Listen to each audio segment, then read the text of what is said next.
Штип изработи локален акцијски план за вработување, домување, здравство, образование и жена ромка. Истиот опфаќа низа мерки и активности со кои треба да се подобри социоекономското живење на ромите во општината. Приоритет број 1 е што поскоро вработување на оваа категорија наши сограѓани. Во областа вработување имаме активности во подигање на свеста на ромското население за искористување на активните програми и мерки за вработување, односно нивна информираност како да ги искористат овие мерки. Потоа имаме активности за подигање на свеста кај работодавачите за вработување на лицата од ромската националност.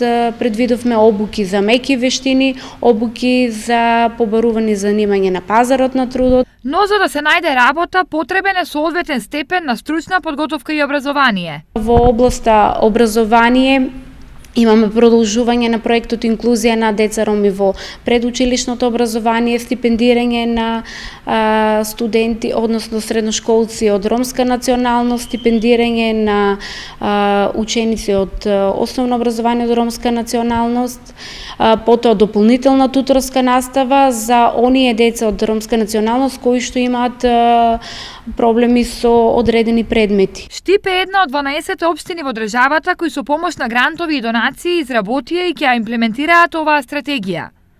Истата треба да се реализира со 74 милиони денари, од кои 4 милиони се во делот на вработување, 49 за домување, 840.000 за здравство, 18 милиони за образование и 1,5 милион за подигање на капацитетите на жената ромка.